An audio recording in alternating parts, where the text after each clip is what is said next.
Boa noite, pessoal. Seja bem-vindo ao nosso podcast Eu na Indústria, mais uma quinta-feira. Hoje eu estou sozinho aqui, o Igor precisou se ausentar, mas estou com uma galera muito boa. O Eric, como sempre, aqui, né, nosso Lombardi, aqui nos bastidores.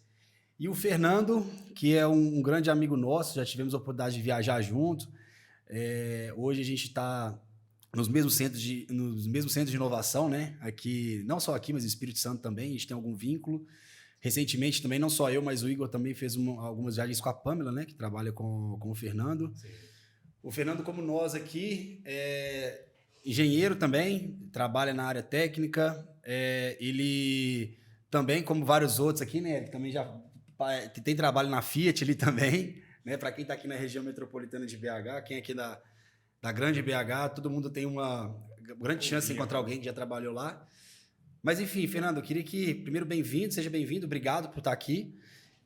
Já tem um tempo já que a gente está tentando agendar essa vinda, mas a agenda do cara é muito complicado, muito difícil, muita grande empresa para visitar, DCS voando aí, então muita solução ali para poder criar. Então, às vezes fica difícil de marcar uns eventos desses, né?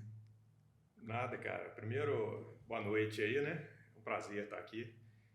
E a agenda é complicada, mais ou menos, né? Mas hoje a gente acertou em cheio, né? Igual eu te falei, hoje minha esposa lembrou que é o aniversário do meu filho, né? e para ajudar, tá em greve lá em Belo Horizonte, a escola, não sei como é que estão aqui. Aí hoje ele nem tem aula. Eu falei, opa, então tô indo lá aqui de manhã, que ele estuda de manhã, né? Não, hoje não tem problema, vai casar. Aí ele não tem aula. Eu falei, não, beleza, vou lá, vou aparecer na televisão aí, fica assistindo papai, depois eu volto. Minha filha, que às vezes minha filha tá lá em casa, fala assim, papai, te vi no YouTube, papai, te vi no YouTube, papai. Ele vai ficar doido, os meninos pequenos, né, casa são doidos, né? Bom demais. Mas, Fernando, cara, me conta inicialmente aí, como sempre, a sua história, né, assim, como começou aí esse interesse pela área da engenharia, pela área da automação. Eu sei que você tem várias histórias que eu já ouvi sua, que são sensacionais. Começa aí, como surgiu essa paixão por essa área? Pois é, vamos voltar lá atrás, cara. Engraçado porque eu nunca me vi como engenheiro. Então, sabe aquela coisa do fluxo da vida que vai te levando? Eu venho de uma família de médicos, não tem engenheiro nenhum na minha família, não tinha nada, nenhuma ligação com a indústria. Mas eu gostava de computador. Mas meu estudo foi voltado para medicina. Então, fiz o segundo grau, na escola era até separado, né? Então, eu fiz na biomédicas. Terceiro ano, ia fazer medicina. Ia fazer porque a família é médica, né? Mas não tinha afinidade também. E quase na época do vestibular eu fiz aqueles testes vocacionais e deu muita matemática, biologia, deu biomedicina. Falei, cara, não sei nem o que é isso. O que eu faço? Piorou, né? Não devia nem ter feito. E 3 meses, uns 2 meses antes da matrícula para o vestibular, foi um pessoal da Fiat, a Fiat aí, lá no cursinho, lá, fazer uma palestra, falar do tal de automação, que era um curso novo que estava começando. Foi a primeira turma, né? Na verdade, tinha uma turma que tinha começado um semestre antes lá no Sul, e aqui na PUC estava começando a primeira turma. Então era algo novo, ninguém nem sabia o que era automação. Isso foi em 95. Aí o cara falou de automação, robô, não sei o que, todo mundo vai formar, a primeira turma, todo mundo formado, empregado na Fiat. Falei, pô, legal isso, né? E eu mudei, aí eu fiz a inscrição para automação. Então, assim, nem fiz vestibular para medicina e só fiz vestibular para PUC, nem fiz os outros lugares. Federal não tinha automação, tudo, vou fazer automação. Então, eu entrei meio de gaiato, nem sabia o que era, só sabia que era uma turma nova, todo mundo vai trabalhar na Fiat, pô, legal. Então, aí começou a minha história na engenharia, né? Mas sem eu ser engenheiro. E aí eu fiz o curso, um monte de gente do Cefet, né? Que já sabia o que era contador, essas coisas, eu não sabia nada. Cara, o que eu estou fazendo aqui? Não tinha a menor noção de engenharia, do curso, bem perdido. E eu fui assim, cara, eu ia ser, aí minha vocação passou assim, vou ser professor. Meu negócio é acadêmico. Estou fazendo automação aqui, mas eu quero ser acadêmico. Aí fiz as monitorias lá, né? Todo mundo procurando estágio, queria fazer estágio nem nada, meu negócio era da monitoria lá. Então, assim, aí no 7º período eu consegui um estágio. Porque aí eu já tinha que resolver o que faz. Meu pai arrumou um estágio para mim, na Belgo BKR. Aquele estágio arrumado, sabe? Nem tem vaga, o cara conversa com não sei quem, ó. Aí no 7º período eu fui fazer estágio lá. A hora que eu cheguei, eu sou estagiário novo de automação. O pessoal todo assustou. Eu caí na equipe de manutenção. Falei, pô, o que nós vamos fazer com você aqui? Não vaga para estágio aqui não. Aí eu falei, eu vim aqui, o fulano de tal, que conversei com ele. O fulano de tal era o presidente lá, era o top número 1, diretor número 1 lá. Os caras até assustaram. Aí falaram, agora eu tenho que te arrumar aqui. Eu nem sabia quem que era o cara. Então, cara, foi muito frustrante. Porque a minha primeira experiência na engenharia foi numa área que não tinha estrutura para me receber como estágio, eu não conhecia nada, né? Então, eu fiquei lá na Belco, acho que é a BKERT hoje, né? O Arcelor. Fui fazendo estágio, o cara me passava umas demandas lá, eu fazia rapidinho, falava, o cara tá pronto, o cara ficava triste. Falou, pô, e agora, o que eu faço com você, né? Uhum. Então, foi bem frustrante, cara. Aí eu não tinha, enfim, e eu não conseguia ficar parado, né? Então, pô, fiz, e agora? Passa coisa para fazer, eu quero fazer alguma coisa, qualquer coisa seja, manual, qualquer coisa. Não tinha, ficava lá esperando o tempo passar. E eu acho que deu 3 meses de estágio, eu falei, vazei, cara. Esse trem é ruim demais, tal de engenharia não é vida, não. Aí voltei para faculdade, assim, larguei e vou dar aula. E aí, engraçado que o projeto fim de curso meu foi voltado, você vê, nada a ver com... Então, eu entrando no último período, fazendo, qual vai ser o seu projeto fim de curso? Como viabilizar ecoturismo na nossa região. A minha professora, pô, isso aí não tem a ver, não, mas tem a parte financeira aqui, de não sei o quê, não quero ir para engenharia, eu vou fazer plano de negócios e tudo mais. Então, assim, não tinha salvação na engenharia, não, estava só no curso. E fui nessa linha, aí eu consegui, no 9º período, tinha que fazer um estágio completo para poder formar. Aí eu fiz uma seletiva na Valorec, na Mannesmann, e numa outra empresa lá. Aí passei nas duas. Uma Valorec, indústria gigante, a outra era uma empresa de 2 caras, eram 2 sócios, uma microempresa de automação. Aí eu falei, cara, fui lá na Valorec, aquele monte de sujo demais para mim, pesado, muito barulho, não quero isso não. Fui para fazer estágio na empresa dos 2 caras de automação. Uhum. Aí beleza, e lá eu comecei assim, do V0. Aí sim eu tive meu primeiro contato com a engenharia, pô, PLC... Eu vi na faculdade, mas tudo, automação lá foi muito básico, né? Assim, já não tinha Macato, tinha PLC, o PLC que a gente tinha lá era um logo. Então, assim, muito pouco contato na prática.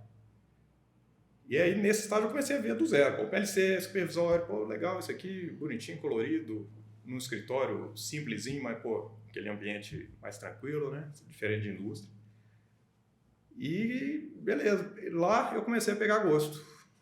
Então, aí eu falei, pô, legal isso aqui, vai que dá. E aí fiz o estágio, então, nos 45 do segundo tempo, né, e peguei gosto nessa microempresa lá. Então, nesse finalzinho foi virar de chave. Beleza, ou eu continuo na academia, ou eu venho para engenharia. Vou para engenharia, esse negócio aqui é legal. Uhum. E aí, beleza, fiz o estágio lá, um semestre, formei. Aí, quando eu formei, um desses 2 sócios estava saindo. Eu falei, da merda, cara, agora que eu tô pegando gosto, a empresa vai acabar, como é que é? Mas aí o cara me chamou, o cara tá saindo, beleza, vamos continuar? Eu falei, vamos.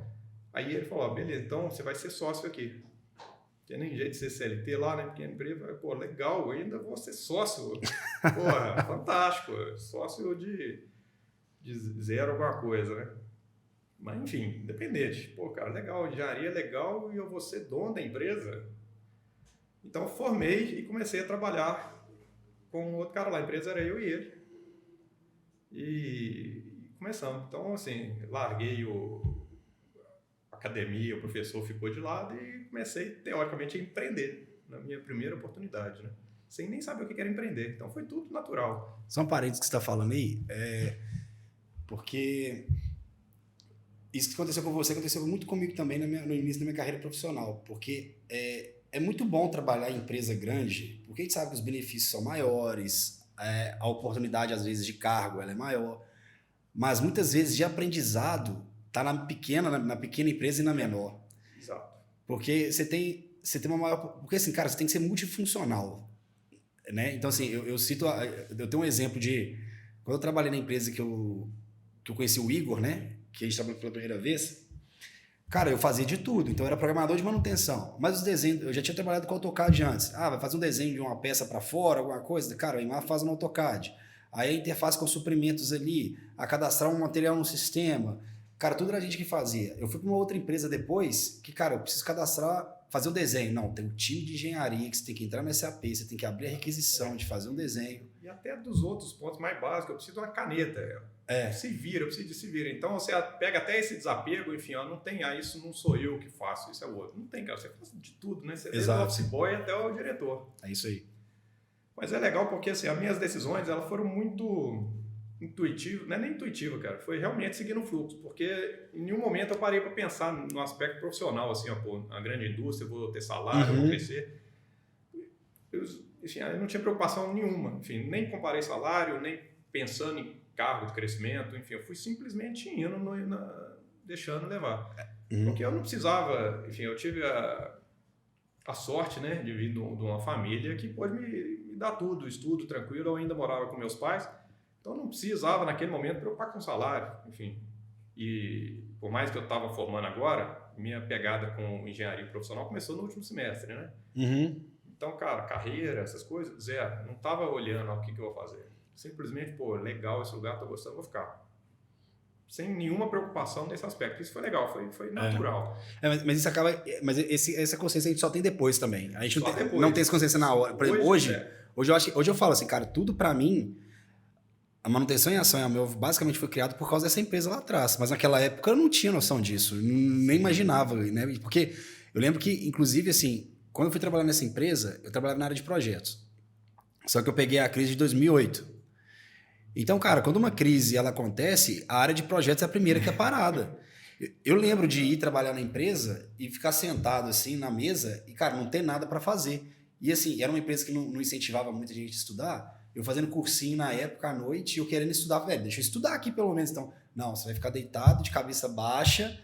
Cara, é frustrante. Mas você não vai fazer nada, entendeu? E aí eu falei assim, cara, eu vou sair daqui por quê? Eu vou pra indústria. Eu quero ver na época eu tinha feito curso técnico, eu quero ver numa empresa o que eu vi dentro do curso técnico. O mais próximo do que eu tinha visto era dentro de uma indústria. E aí eu falei assim, aí esse foi o primeiro ponto. Cara, eu quero ter essa experiência de pelo menos falar assim, cara, não é isso que eu quero pra minha vida, né? E eu lembro que eu fui na época até para receber um salário menor do que eu ganhava antes, pela experiência. Eu falei assim, cara, eu tenho que ver isso aqui pelo menos. Na época, eu lembro que assim, cara, não era estágio, mas era um valor de técnico, só que era um valor baixo. É muito contraintuitivo, assim. E no meu caso, eu tive uma experiência diferente porque meus pais não me ajudavam muito. Então, qualquer R$100 que você ganhava a mais, impactava. Só que hoje, assim, na época, eu falei assim, cara, é isso aqui, vou fazer. Só que só hoje que eu tenho essa consciência, e eu converso com minha esposa, que é um caso muito parecido, que ela falou assim, cara, essa consciência só tem muito tempo depois, que você pudesse voltar atrás, você faria, mas naquela hora você não sabe. E isso é legal, hoje é muito mais fácil você falar, né, dessa trajetória, né? Você dar o valor e entender a importância dela, né? Naquela hora é difícil. Mas, por exemplo, se você for pegar a minha formação, sei lá, vou fazer meu histórico acadêmico aqui, engenheiro de controle de automação, porque mais nada. Enfim, eu não fiz uma especialização, um mestrado, uma pós, nem nada. A minha experiência é toda prática, então a minha pós, minha especialização, minha tudo, veio dessa oportunidade de eu trabalhar nessa minha carreira que eu criei, né, assim, trabalhando em empresa pequena. Eu tenho que ser aqui o projetista, eu tenho que ser o secretário, eu tenho que ser o comercial, eu tenho que ter o gerente de mim mesmo, eu tenho que ser não sei o quê. Então eu tive a oportunidade de aprender muito, enfim, em muito pouco tempo. Então uma das vantagens de você poder trabalhar em estrutura um pouco mais enxuta é esse lado do aprendizado. Obviamente, se você vai para uma estrutura maior e tudo mais, pega aqueles carros de trainee, você já vai sendo moldado para uma outra experiência, para uma outra coisa. Então, tem os prós e contras dos dois lados. Mas no caso de você poder trabalhar numa empresa enxuta, você faz. Então, chegou um desafio. O que eu vou fazer? Eu vou aprender a fazer. Não tem quem faça por mim, não tem quem vai pegar na minha mão e levar. Então, eu acho que isso te tira da sua zona de conforto lá e te faz correr atrás. Obviamente, depende muito do perfil da pessoa, né? Você põe um cara que não tem esse perfil de querer ir atrás e põe numa empresa pequena e vai surtar lá. Então, cada um no seu caminho. Mas para aprendizado, é fantástico. Igual você falou, faz projeto e tudo mais. Então, para eu que formei e não sabia nada, e o nada é engraçado que é nada mesmo. Eu acho que todo cara que vai na engenharia devia vir num Cefet, alguma coisa técnica. Você abrir um painel para mim, o que é um contator, o que é um disjuntor? Não sei. Eu com meu diploma de engenheiro. Eu sei se você me mostrar o projeto elétrico, porque eu sei que o disjuntor tem esse e o contator tem esse, mas ele é diferente daquilo ali.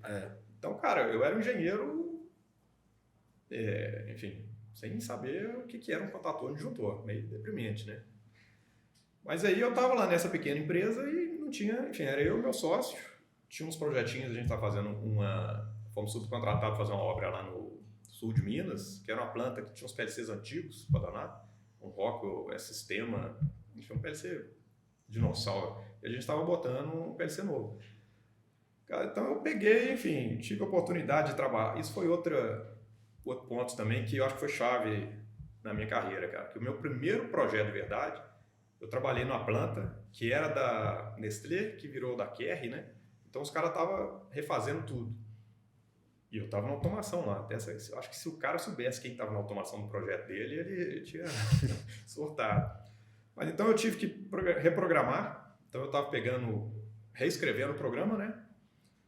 E lá tinha de tudo, você imagina, dentro de um ambiente Rockwell. Eu tinha PLC 505, SLC 300. Então tinha várias famílias de PLC, Micrologix, várias redes, todas as redes você imagina. DeviceNet, DH+, RS232. Então lá, cara, tinha muita tecnologia envolvida na arquitetura daquela planta. Inversor DeviceNet, inversor Remote I/O, enfim, tinha várias coisas. Então eu tive que aprender na marra e eu aprendi num lugar que me propiciou aprender praticamente de tudo que tinha em Rockwell naquele momento. Então eu consegui ter uma rampa de crescimento muito rápido. Aí eu tive que mexer com IHM, com supervisório, fui aprendendo tudo. Não sei como, mas cara, eu desembolava. Enfim, eu acho que eu tinha já um certo tino para aquilo. Esse negócio vinha, pesquisava, ia acontecendo. Então eu consegui me adaptar muito bem. E projeto elétrico, então você tá lá, eu vou fazer aqui a lista de I/O, cadê o I/O? Eu tinha que bater com o projeto elétrico. Então começava a pegar um projeto elétrico. Se eu não sabia o que era um contator, cara, como é que eu ia avaliar um projeto elétrico, né? Eu tive que aprender. Então fui vendo o projeto elétrico, tinha que fazer as builds, comecei a mexer no CAD. Na época começou os testes de campo, não está chegando o sinal aqui. Eu ia lá com o eletricista, onde é que é? Fio aqui. Então assim, eu ajudava o eletricista, mão na massa mesmo. Então eu fui de ponta a ponta, enfim, eu era o eletricista, eu era o programador de PLC, supervisório, engenheiro, gerente. E, obviamente, meu sócio participando lá também do projeto, né? Enfim, o cara me dando muito apoio, enfim, delegava para mim, mas na hora que o bicho pegava, ele estava lá para me ajudar também, né? Mas, então, cara, eu tive uma rampa e eu acho que em um ano eu saí do 0 com 70, assim. Ultrapassei meus colegas que estavam fazendo estágio, eu cheguei pelo menos no mesmo nível deles lá em um ano. Então, assim, eu tive que aprender muito em várias áreas. Então, isso foi 2000, 2001, né, que eu trabalhei nessa empresa. Aí eu fiz esse projeto lá e depois vim para a Magnesita. Você trabalhou lá também, né? Trabalhei. Porra, aí foi fantástico. Aí depois que terminou aquela obra, eu vim para a Magnesita e fiz muita coisa, cara. Eu quase que fui funcionário da Magnesita lá. Então eu saí do projeto lá no sul de Minas e vim para fazer uma reforma de um forno túnel lá da Magnesita, que era o SA2. Uhum. Então nele fiz tudo. Fiz o programa do PLC, fiz o supervisório, a mesma coisa, acompanhei comissionamento, acompanhei tech painel. E lá, cara, o projeto foi fantástico. Enfim, o pessoal da Magnesita me dando super apoio. Os caras sabiam que eu era estagiário e tudo mais lá, mas interagindo com todo mundo. Operador, manutenção, engenharia, o cara do processo. E aí eu fiquei na Magnesita de 2001, começou os projetos lá, até... Enfim, 2001, 2002, 2003 direto. Tinha vaga naquele estacionamento lá da frente que eu ia todo dia para lá. Então fiz muita coisa na Magnesita. Eu fiz o SA2, SA3, M2, M1, Barmac, FD5. Cara, todo lugar que você vê o supervisório Elipse lá na Magnesita, hoje provavelmente você vai ver meu nome lá. Assim, clica na interrogação, tem meu nome lá. Uhum. E isso na Magnesita foi até 2003. Então, assim, nós estamos de final de 2000, início de 2001 até 2003, relativamente pouco tempo. Não me virei e fiz muita obra. Então, tudo indo bacana, né? Aí chega o meu sócio, 2003, e fala, cara, olha que legal, a gente estava fazendo um projeto no sul de Minas, no São João del Rei. Me chamaram para trabalhar lá. Chamaram meu sócio, né? Eu falei, pô, legal, e aí? E aí que eu vou precisar fechar a empresa. Nossa. Falei, pô, cara, pô, agora que eu tô me achando aqui, o empreendedor aqui, quero fazer proposta, fazer tudo, pô, vai acabar a empresa? Que bacana, né? Aí o meu chão desabou, né? Falei, porra, o que eu faço agora, cara? Não é possível. Enfim, eu vou ter que ir pro mercado, trabalhar em empresa grande, eu trabalhar na indústria. Enfim, ficou aquele hiato, 2003, um pouco perdido. Aí, beleza, na época, você deve lembrar, né? Tinha Siemens Vai, na época era Via, ou Vai Guidese, enfim, eu fiz entrevista lá, aí beleza, o cara me chamou para trabalhar. Cheguei lá, fiz entrevista, falei, pô, legal, tá contratado, você pode começar amanhã, enfim. Falei, não, peraí, isso foi no final do ano? Eu falei, não, janeiro, deixa eu passar o final do ano aí pra eu dar uma... Aí eu fui para casa triste, cara. Falei, porra, a empresa mais top de automação aqui em BH me chamou e eu tô frustrado, porque eu não queria ir para lá. E aí tem enfim, um pouco depois, entre o Natal e o Ano Novo, encontrei com um colega meu que formou comigo, trabalhava também numa empresa pequena, né? Eu falei, cara, eu tô indo pra Via, olha que foda. Nada contra, a empresa é uma baita empresa, né? Aí o cara virou e falou, cara, eu tô querendo sair da minha, vamos trabalhar junto? Vamos montar uma empresa? Aí eu falei, pô, lógico. Aí até sacanagem, eu falei, porra, cara, vou ter que ligar pro cara lá, era um argentino, né? Era cheio de argentino ali, e falar que eu não quero ir pra Via, não tem nem como justificar, né? Eu liguei pro cara e falei, cara, falei que eu sei que você tá apertado aí, mas não vou não. Aí beleza, foi, pô, cara, vamos abrir nossa empresa. Aí, janeiro de 2004, 26 de janeiro de 2004, saiu o nosso CNPJ, Textil. Pô, legal, eu e meu sócio. Meu sócio foi meu colega de faculdade, né? Já era amigo meu de longa data. Aí beleza, então foi um segundo estágio. Pô, beleza, agora não tenho mais o meu chefe, né? Assim, o meu outro sócio saiu, então agora a empresa é literalmente minha. Enfim, agora a parte financeira, administrativa, contábil, vou ter que aprender também. Essa parte não envolvia. E recomeçar. Então, duas coisas legais aí, cara. Eu lembro, fizemos um cartão, cara, que é a coisa de estudante. Fui, desenhei no Corel o nosso cartão, imprimi na gráfica rápido, fui lá na Magnesita. Gente, olha que legal aqui, que já sabia, né, que a empresa antiga, que o cara tinha saído, né, que ia fechar, né. Aí entreguei meu cartão, foi feio pra danar, cara, que é coisa ridícula, né, engenheiro vai fazer as coisas, faz tudo avacalhado, né. Eu sou a empresa nova aqui, né, todo feliz, pô, minha empresa aqui, vamos continuar, não sei o quê. Aí o cara virou para mim e falou, cara, preocupa não, isso o cara da engenharia lá e o responsável pela parte de tratamento térmico lá da Magnesita. Ele falou, cara, não precisa apresentar a sua empresa não, eu te conheço, preocupa não, você fazia tudo aqui sozinho, cara, você vai continuar fazendo tudo pra gente aqui, nós confiamos demais em você. Putz, aí é a melhor coisa que tem, né? Porra, cara, bacana. E aí eu fiquei mais 2 anos lá dentro fazendo de tudo. Então, assim, foi uma baita... Eu já estava feliz, né, de abrir até o meu CNPJ, né? Os caras já me vêm com essa... Cara, CNPJ de menos, aqui o que vale aqui é o CPF, é o nome. E começar com uma empresa grande, né? Porque, assim, cara, lá... meu primeiro cliente foi a Magnesita, né? Pô.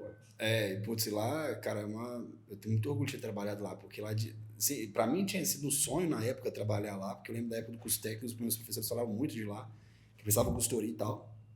E lá realmente é uma escola gigantesca, porque lá você tem de tudo lá dentro, né? De tudo, assim. É muito bom. Cara, e lá era bacana, porque eu me envolvia muito com o pessoal da manutenção lá. Enfim, eu era parte da equipe deles. Assim, o pessoal lá me abraçava, então assim, me dava muito apoio.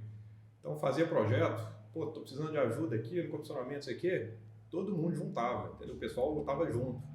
Ah, deu problema aqui, madrugada, o pessoal me ligava, pô, e aí, fulano, entra aí, faz isso, não sei o que. Os caras, então não tinha, era bem parceria mesmo, os caras me acolheram lá. Então foi uma relação super saudável e muito próxima, então foi muito bacana, porque a equipe da manutenção lá, hoje eu não sei se você conheceu na época lá o Anselmo. Conheci, trabalhamos junto lá. O Anselmo, enfim, até hoje, nós estamos fazendo projeto lá até hoje, né? Então eu tive reunião com o Anselmo 2 semanas atrás. É muito legal, enfim, a gente vai participar da reunião, o Anselmo para tudo, me apresenta para todo mundo e conta minha história todo dia lá dentro. Então eu criei um vínculo muito bacana com o pessoal todo de manutenção lá. Manutenção, engenharia, né? Eu tenho uma história muito legal com a turma lá. O Anselmo era da engenharia lá. Eu tive alguns trabalhos com ele, né? Porque eu trabalhava em reforma, né? Então, às vezes, pessoal utilizava da parada, das grandes paradas, né, da reforma, para poder entrar com alguma coisa de automação, alguma coisa de melhoria. Aí ele entrava lá. Eu lembro dele. Nossa, aí, putz, que eu saí de lá já tem... Vai fazer 10 anos, né? Então, assim, eu entrei lá em 2012, na época. Eu fiquei lá 2 anos e meio. Então, você for olhar, putz, ele tá lá já há uns tá lá, quase 30 anos. Tem muito tempo. É. Mas era legal, enfim. Então, porra, tive um baita, igual o meu primeiro cliente, é a Magnesita. Que legal, né? Enfim, eu vejo hoje muita gente começando, né? Ainda mais com essa onda de startup e tudo mais. É muito difícil você chegar no seu primeiro cliente que banca Seu projeto, né? Eu meu V0 já foi legal, enfim. E assim, tem que entregar, né? É muito... Porque, assim, trabalhar para uma empresa grande, assim, você consegue trabalhar para uma empresa e consegue enganar alguém uma vez, você não consegue enganar alguém 20 anos, né? Então, assim, quando você fala que, cara, você trabalhou, você tá lá, o que, há uns 15, 20 anos já quase, prestando serviço lá, né? Quando ela foi vendida pro grupo GP, cortaram os gastos todos lá, né? Enfim, parou o projeto. Nessa época, eu parei de prestar serviço lá e foi a época que coincidiu, né? Pra gente fazer muita coisa na Fiat. Então, eu fiquei um hiato sem prestar serviço na Magnesita lá e voltei para lá, enfim, em 2000 acho que um pouco depois que você saiu, cara. Voltei em 2016, eu fiz um outro projetinho lá e aí 2 anos atrás a gente começou a fazer muita coisa junto de novo. Mas aí o que acontece? Aí você então pegava vários tipos de serviços de automação ali, né? Então, assim, às vezes criação de supervisório, igual você falou. PLC supervisório, e aí tinha a empresa que fazia a parte do projeto elétrico, né? Então Sim. a gente fazia realmente a modernização e automação. Entendi. Só que hoje, por exemplo, né? Hoje falando de TCS e TCX, né? Então, hoje vocês já estão, na verdade, vocês acreditam que ainda tem essa vertical, mas vocês também têm outras totalmente agora mais diferentes, não? O legal é que a base é a mesma. Não é que a base é automação. Uhum. Hoje a gente está falando de indústria 4.0, essa pegada toda. Para mim, 4.0 na veia é o quê? Integração. Integração e solução. Integração é o principal. Se não tem integração, as coisas não fluem. Então, automação, o chão de fábrica é a base. Então, a gente tem essa pegada hoje, continua, com prestação de serviço de automação muito forte e trouxemos essa camada de tecnologia para ela, de inovação e tudo mais. Mas hoje, nós ainda temos equipe lá que faz programação de PLC, programação de supervisório, instalação elétrica. Então, a base a gente mantém. Isso deu um diferencial muito grande para a gente, porque a hora que a gente vai pensar em solução, olha que bacana, você veio da manutenção. Uhum. Eu trabalhei muito tempo junto com a manutenção. Eu faço um programa, você assume, né? Uhum. Tem aquela... O pessoal virou as costas, vambora, agora o filho é seu, né? Então a gente entende, e como eu trabalhei muito tempo próximo da manutenção, eu entendo a dor dos caras. Então eu faço muita coisa, eu tenho um ponto de vista bacana da manutenção, eu tenho que entregar um programa pro cara que é simples, fácil, intuitivo. Não posso fazer um programa todo rebuscado, elaborado, usando um monte de coisa. Se não precisa disso, vou fazer simples, porque a hora que o cara der problema, vai chegar o cara da manutenção aqui, que não está acostumado com o dia a dia, vai ter que abrir e pôr para rodar. Uhum. Então a gente faz muita coisa pensando como que a manutenção vai lidar com isso, como que a operação vai lidar com isso. Então meus passos eram manutenção e operação, operador. Então eu sei mais ou menos lidar com o operador, sempre tive muito próximo, e aí isso aqui funciona para você ou não, isso aqui no meu dia a dia vai ficar ruim para operar, para trabalhar e tudo mais. Então eu tenho essa visão, eu vou fazer isso aqui, vai ficar ruim para o operador. Uhum. Ou então o operador vai me dar nó nisso aqui, cara. Eu conheço aquele cara lá, se eu fizer isso aqui, que ele não deve fazer, ele vai dar um jeito de fazer. Uhum. E vai dar ruim aqui, vai bugar o meu programa. Então eu tenho que contornar mesmo as coisas que ele não deve fazer.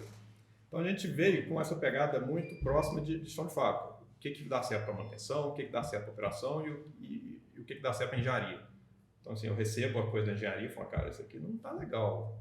Isso aqui vai dar ruim para manutenção, para operação, a gente pode melhorar. Então a gente sempre teve uma pegada muito prática disso. Então a gente faz automação com essa visão prática para encaixar de uma forma coerente em todo mundo. E disso e aí a gente vem com a nossa camada agora de inovação. Sei lá, preciso fazer uma integração disso aqui com o SAP, ou preciso extrair esses dados para botar uma camada aqui de analytics.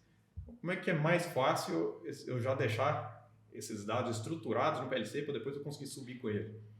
Pensando muito em performance. Pô, eu vou subir aqui, eu tenho minha comunicação OPC, não sei o que, vou pegar 2.000 tags. Pô, não, vou estruturar o programa para esses 2.000 tags virar 500 tags, mesmo volume de informação, mas de uma forma mais organizada, mais fácil, mais prática e tudo mais. Então foi bacana que essa história nossa toda, antes de entrar com essa camada de inovação, que veio só em 2016, né? Então, assim, Textil foi até 2016, aí a gente falou, pô, quero ser uma empresa de tecnologia. Então, eu tenho uma bagagem já de alguns anos aí trabalhando lá embaixo. Então, quando a gente veio com essa bagagem toda de inovação, a gente já entende o que é o chão de fábrica, eu já entendo o processo, eu já entendo otimização, já entendo gargalo de rede, já entendo máquina parada, então já entendo os desafios da indústria. Então, vou vir agora com isso. Então, é a nossa base. Eu tenho essa outra camada aqui de tecnologia, mas o nosso diferencial é o pacote. Enfim, eu entendo a dor de vários players lá de baixo. Eu acho assim, porque a inovação é fazer algo diferente, né? Então, pode ser, por exemplo, às vezes você tem um controle no Excel, por exemplo, que você vai levar para cima do sistema. Só que no caso, quando você leva, por exemplo, para uma área de automação, cara, você pode viajar em 1 milhão de coisas que podem ser feitas e hoje a tecnologia, de certa forma, permite isso. Sim. Mas é interessante o que você falou, porque assim, você tem que ter um pé no chão para ver aquilo que pode ser absorvido de fato pela empresa e que pode de fato também ser absorvido pelo time de manutenção, porque às vezes você pode criar um problema muito grande ali, é o famoso a correia do Maré, que se demora 40 minutos para poder tirar o motor e 3 minutos para tocar a correia, né? Então é um negócio muito assim, e eu acho que faz muito sentido o que você falou, porque cara, assim, beleza, o Elon Musk quer, por exemplo, ir para a Lua, cara, mas como que eu vou operacionalizar isso com as ferramentas que eu tenho e o que pode ser desenvolvido aqui, né? Trazendo isso para a nossa realidade aqui, hoje eu tenho muito supervisório, ele foi ficando cada vez mais elaborado, né, fazendo mais relatório, né? Mas hoje em dia você tem que subir com as coisas. Então vem um monte de gente com a solução muito mais voltada para TI. Então como que eu pego essa solução de TI e jogo aqui? Às vezes a manutenção ou a própria engenharia lá não está habilitada para suportar essa tecnologia. Nós estamos falando nada de Elon Musk, não, enfim. Eu trouxe uma tecnologia aqui que é um sistema que é programado em C#. O cara fala, pô, mas esse sistema seu é fechado. Não é fechado não, o código-fonte está aqui. O código-fonte para mim ou não é fechado do mesmo jeito, cara. Eu estou acostumado com PLC ali, lógica de ladder.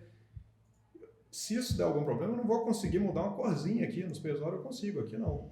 Então você tem que entender a realidade de cada coisa para não ter esse choque, né, para conseguir dar sequência. Então, o inovação, eu falo muito lá com a turma, nós estamos surfando numa onda aí do 4.0, que nós temos que entender muito bem ele. Tem a parte de inovação na veia, legal, mas igual você falou, inovação, cara, não é sair instalando foguete aí.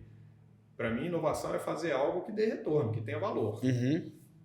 Então, eu aproveito hoje essa onda do 4.0, que abriu as empresas a aceitar mais coisas e tá buscando coisas diferentes. Mas você tem que entender o cenário e fazer diferente com o que tem ali, o que traz resultado. Nós participamos 2 anos atrás, o ano passado, de um desafio da J. Mendes, lá do Mining Hub. É um ecossistema de inovação cheio das mineradoras ali, e a J. Mendes trouxe um desafio. Bati o olho naquele desafio e falei, pô, isso aqui não tem muita inovação, enfim, a tecnologia para colocar aqui não. Os caras tinham um processo lá, né, controlado com PLC topo de linha, 3 separadores magnéticos, e o cara precisava equalizar as linhas deles, fazer o processo ser mais uniforme. Tinha muita perda, enfim, tanque transbordando, aí parava aqui, tinha que desligar a correia lá para trás, perdia tempo. Enfim, o cara tinha um problema de balanceamento de processo. Levou isso, ó, pô, bati o olho lá. O que nós vamos fazer aqui para resolver o problema do cara? Vou mudar a lógica do PLC. A lógica dele que ele fez aqui, o P&D, não funciona assim, porque o cara está trabalhando aqui só no nível de um tanque, por exemplo, mas o cara tem 3 separadores, 3 tanques, como é que eu equalizo o abastecimento deles? E se eu olho só o tanque e não olho para trás, eu vou resolver o problema do tanque, mas aí eu vou gargalar a parte de trás do processo. Então, beleza, o tanque está enchendo, desliga tudo. Pô, desliga tudo, você vai parar a alimentação lá atrás. Eu vou fazer malhas em cascatas, porque o controle disso aqui depende daqui, influencia lá. E eu preciso de 3 linhas que se interagem entre elas. Mudamos as malhas de controle todas de malha convencional para P&D em cascata, fazendo um bem bolado entre eles ali. Deu um retorno para os caras, ganho de eficiência, menor perda, menor tempo de parada e equalização da linha. O que eu mexi lá de inovação? Fiz lógica no PLC do cara. Programou. Mas isso não é inovação. O cara teve retorno, usando o recurso que tinha, então pode não ser inovador, mas, enfim, podemos entender isso como inovação, porque a gente fez com o recurso que tinha naquele momento, com uma forma diferente, para dar um resultado melhor. Eu concordo, assim, porque acaba que eu acho que as pessoas confundem muito a inovação com o disruptivo. Exato. Com o disruptivo, né? Então, qual que é a diferença? Disruptivo, dá um exemplo pessoal aqui, seria o Uber.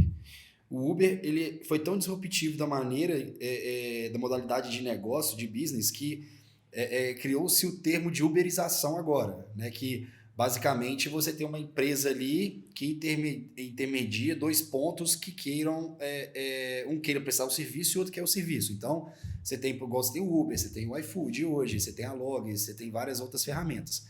E aí, cara, ela esquece que, às vezes, por exemplo, né, a modalidade, a programação Ladder lá, em cascata, para essa empresa, cara, para eles foi inovador, para outra não, porque os caras já avaliaram isso, entendeu? Eu tive a oportunidade de fazer um curso de transformação digital recentemente, e os caras falaram assim, cara, a inovação pode ser um processo que, o fato de você ter mudado 2 etapas dela, para dentro daquela empresa, você trouxe o resultado para ela. Sim.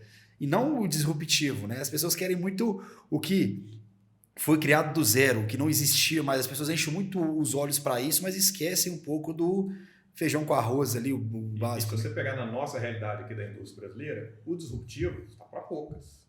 São poucas empresas aqui que conseguem investir e apostar no disruptivo. O resto é muita indústria que você consegue um ganho muito grande, melhorando o processo, melhorando a forma de aplicar alguma coisa. Então, você não precisa levar o disruptivo para todo lugar.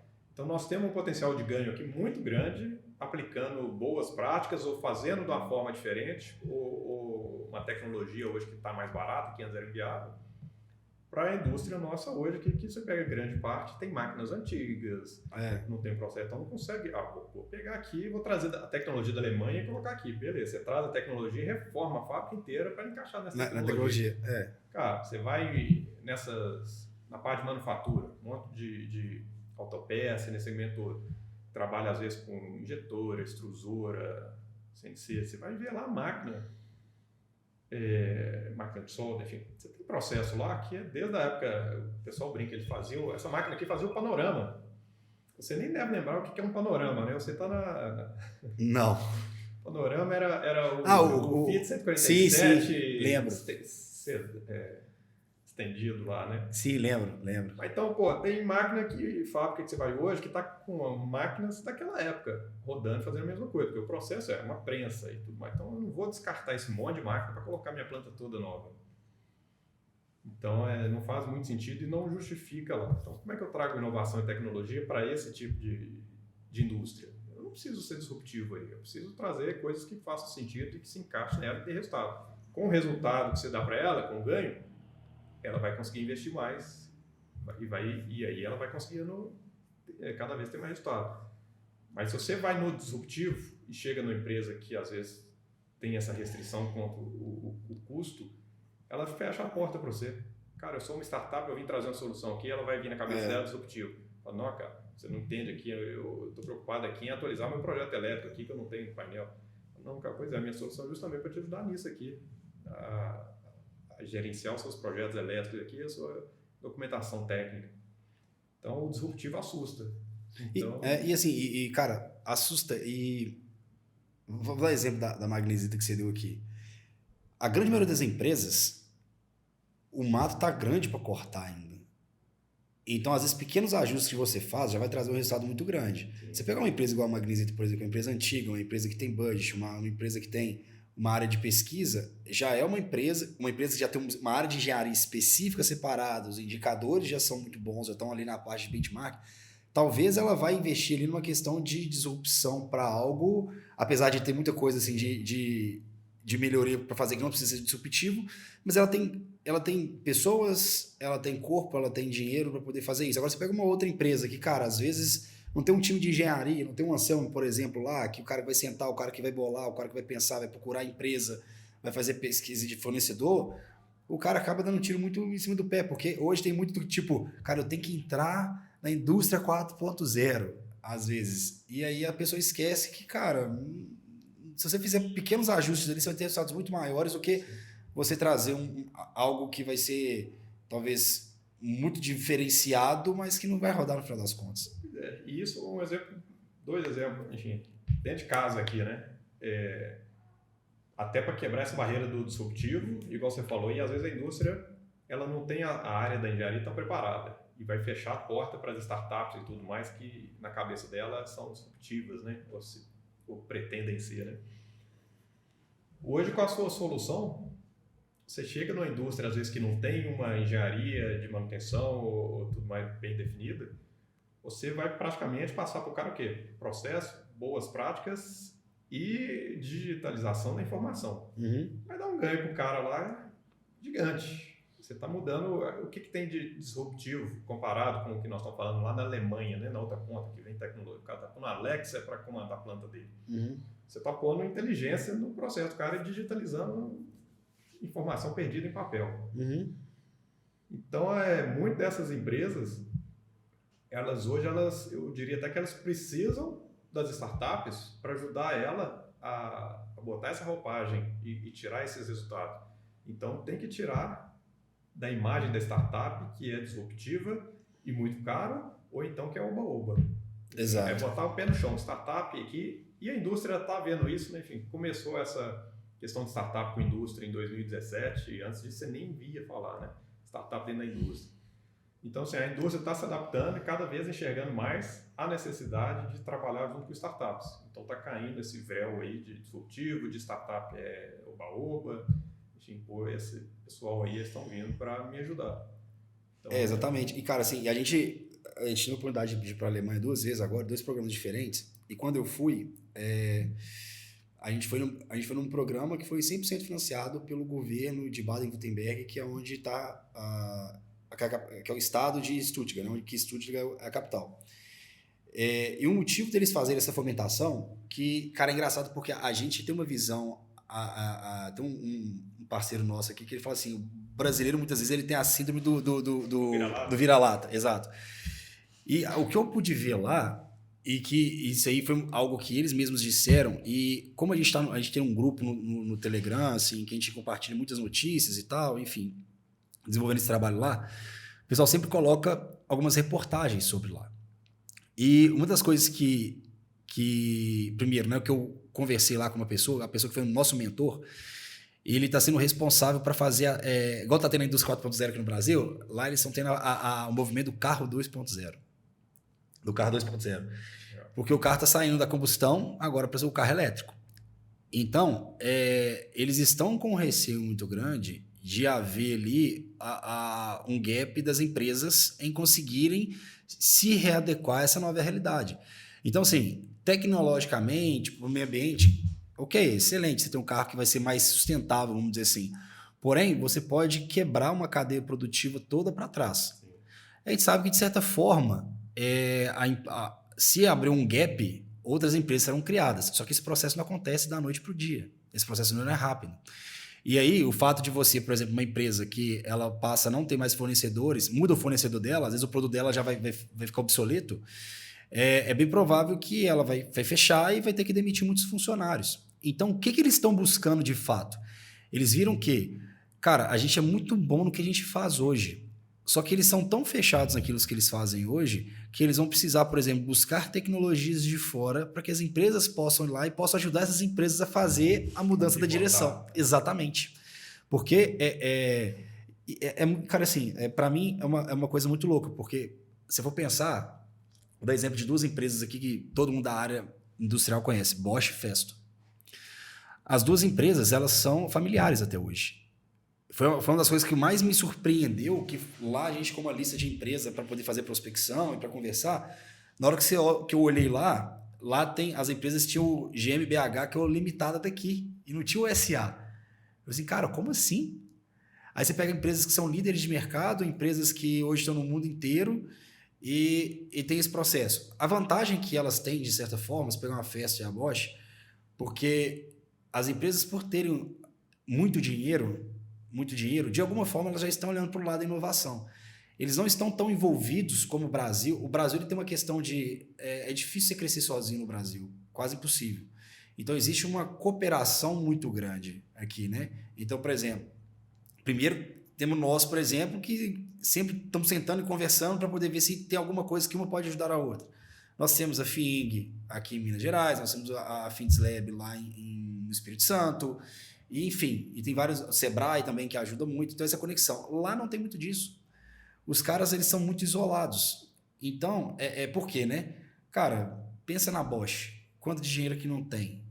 Então, assim, o dinheiro que eles perdem, muitas vezes, pode ser absorvido ali porque é o projeto. E eles têm comprado empresas, eles têm criado startups. Uhum.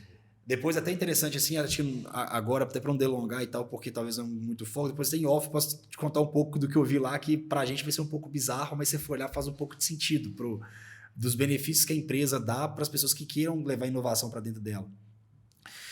Mas a gente vê que realmente, assim, nós aqui no Brasil, a gente tem muita coisa que a gente pode fazer, tem muita coisa que está sendo feita e sem uma necessidade de ter que ser disruptivo. Cara, é só de organizar a casa e trazer algo que já existe assim, de tecnologia, talvez um pouco mais rápido, para poder fazer com que você consiga ter resultados melhores ali. E talvez eu não conheço muito o mercado lá fora, né? É uma vantagem que eu imagino que a gente tem aqui, a questão da criatividade.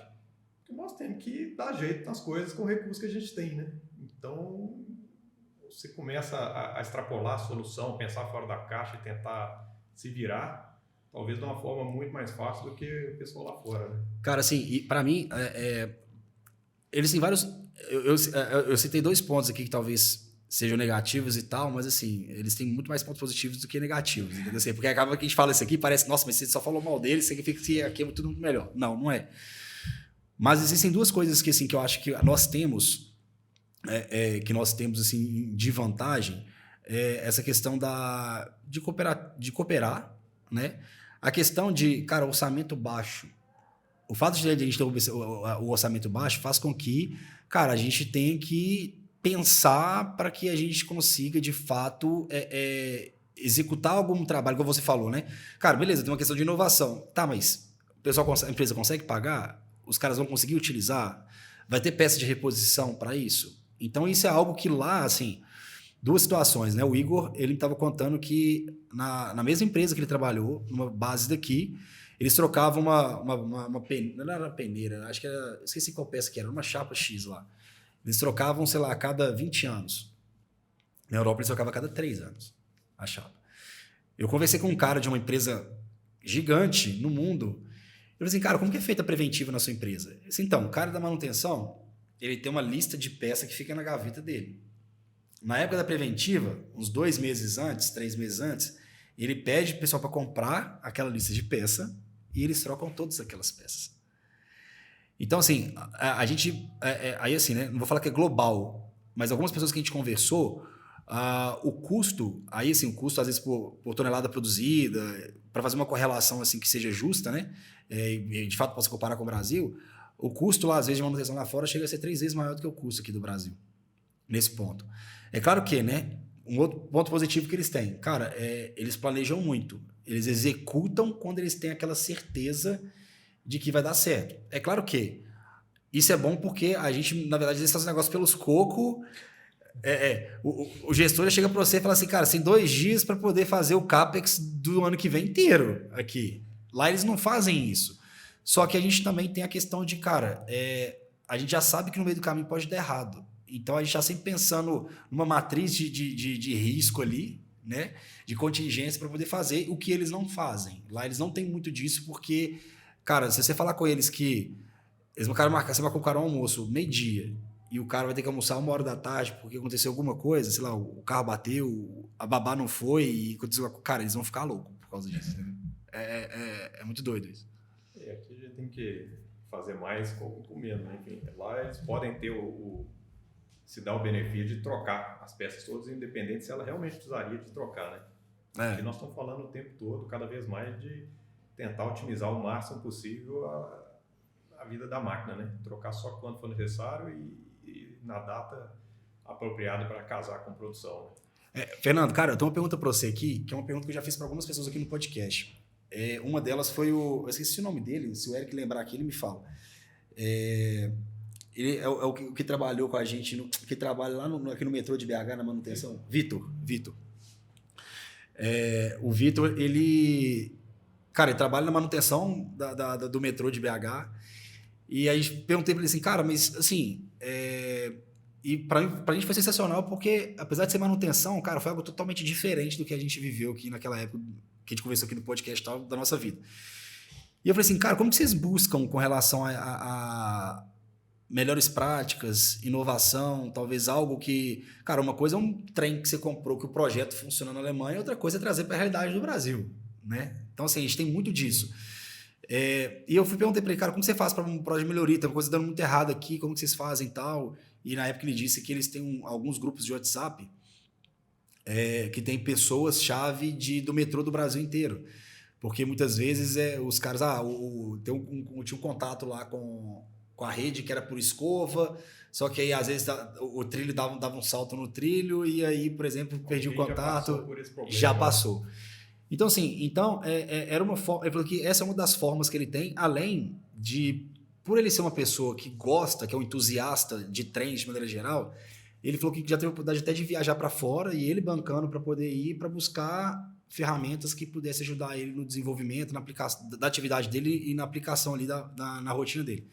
Cara, e você, por trabalhar numa empresa assim, de tecnologia, uma empresa que todo dia hoje existe algo de novo, existe algo diferente, como que você faz para se manter atualizado das novas ferramentas e não só se manter atualizado, mas também para manter um senso crítico para pensar assim, cara, não significa que isso aqui é novo, que isso aqui é o melhor, entendeu? Pois é, cara. Não é até difícil aqui, né? Eu não sei se nesse caso eu sirvo de exemplo bom ou não. Eu sempre fui muito autodidata, né? Então, a automação, ainda mais aqui em Belo Horizonte, né? É uma panelinha, né? Cara, eu tenho muito contato, então esses grupos de WhatsApp hoje, enfim, muita coisa que eu fui aprendendo pegando, conhecido que trabalha em tal empresa, enfim, conversa, sempre a gente não faz isso de uma forma inconsciente, mas né, no networking, você está sempre vendo o que está acontecendo ali. Pô, legal o que o cara fez aqui, não sei o quê. Então, eu tenho um círculo de conhecidos e amigos nessa área que acaba que a gente troca muita ideia e se apoia muito. A cooperação que você falou, né? Uhum. Então, eu estou sempre acompanhando muita coisa legal que está acontecendo no meio, de uma forma informal, dessas conversas. Então, sempre chegou para mim boas, pô, isso é legal lá, não sei o quê. E eu tenho uma visão fácil de tentar adaptar o que o cara falou com o outro, não sei o quê, e vai juntando as pontinhas. Então, eu sempre fui, enfim, quando a gente começou a nossa jornada lá de inovação, só fazendo parênteses aqui na inovação, né? Lá no Magnesito, eu inovei lá, na época, uns tempos atrás.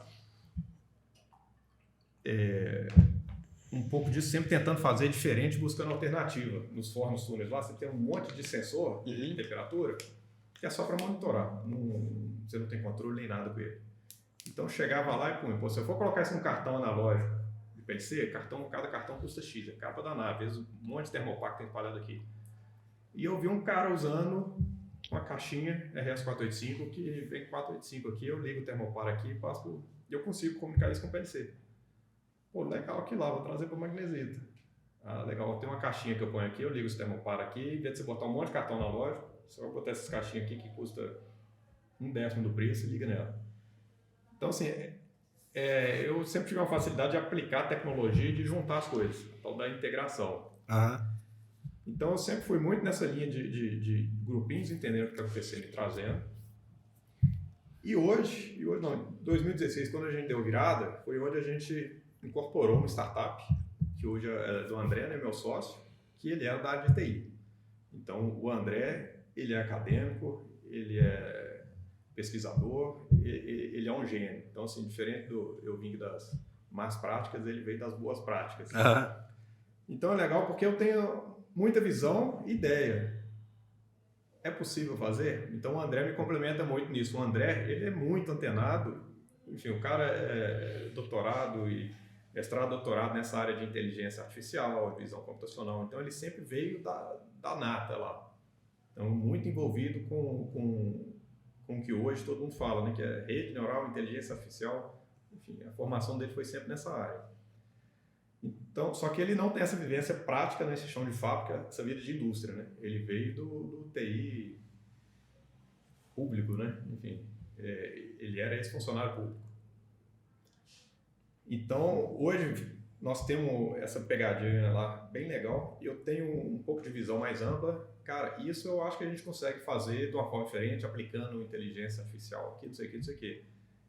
E o André puxa isso. Eu dou a ideia e ele puxa. É possível? Como que é? Então o André está sempre pesquisando esse tipo de tecnologia, das mais diversas. E em 2017 a gente criou lá na TCS a TCX, né? Enfim, foi a hora que a gente começou aqui, ó. Esse é o grupinho focado em inovação. Então a TCX ela é uma spin-off, né, lá da TCS. Esse pessoal que faz projeto e esse pessoal que fica preso naquela salinha ali, a gente põe comida debaixo da porta, vocês têm que descobrir coisa nova. Então, o André ele tem uma visão muito boa de tecnologia, dessas tendências, e vai jogando e a gente vai pondo. Então, tem um pessoal lá que fica estudando sistema de visão, o outro fica estudando modelo matemático, o outro gêmeo digital. Então, a gente criou um núcleozinho lá que está sempre trazendo o que tem aí de tendências e coisas acontecendo. E aí a gente consegue juntar, pô, vamos testar isso aqui, eu acho que faz sentido. Vai naquele esquema lá de MVP, né, validação, teste errado. Então hoje lá na empresa a gente tem uma estrutura que funciona muito bem para isso. Então como se fosse o centro de pesquisa. A TCX é o nosso centro de pesquisa. Então é bacana porque nós temos a equipe lá, que da mesma forma que eu venho dessa pegada de chão de fábrica, com uma visão bem diversificada, né, bem ampla. Então, enxergando oportunidades e dores, e a gente junta com a TCX falando, ó, eu tenho essa dor aqui, eu acho que aqui a gente pode aplicar visão para isso, misturado com a robótica para isso, e uma camada de inteligência aqui. Aí o pessoal brilha o olho, né? Igual aqueles meninos doidos, brinquedo para ele. Deixa eu ver se dá. Aí se o cara tá achando difícil, você vira para ele e fala, cara, eu duvido que você faz isso. Aí você pegou no ego, aí pá! Então, assim, essa turminha da TCX hoje, o negócio delas é tentar fazer, vai muito nessa onda de inovação. E nós estamos nesses hubs todos de inovação, né? FangLab, FindesLab, MineHub, todos os ecossistemas, né? Então isso facilita muito eu não sei qual é o problema da indústria. Eu não estou lá vivendo dia a dia, então eu não conheço tudo. Mas esses hubs trazem para a gente as dores, né? Então o cara traz a dor igual... Pô, isso é legal, isso aí que eu acho que eu aplicar isso e aquilo, a gente consegue fazer algo legal. TCX, duvido que você faz isso. Beleza. Aí o pessoal se vira lá para ver que tipo de tecnologia que a gente consegue botar na prática lá. Então, e permeando tudo mais, então eu estou sempre vendo, ou dentro de casa com a TCX, ou com o nosso network, junto com toda essa cadeia de automação que tem aqui na nossa região, né, que são muita empresa de ponta aqui, né?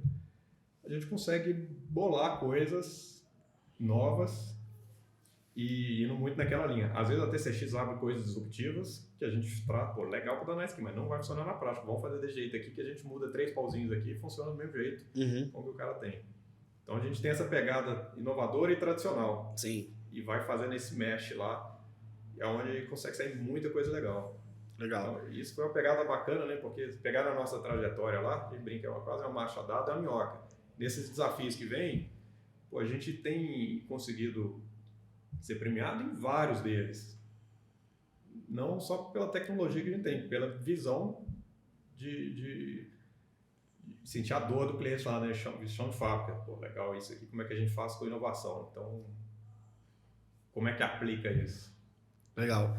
E assim, e aí já falando um pouco da empresa agora, porque Hoje você trabalha com várias tecnologias diferentes, né? Então, assim, a gente teve a oportunidade de conversar várias vezes. Ontem mesmo a gente encontrou sem querer, né, na hora do almoço.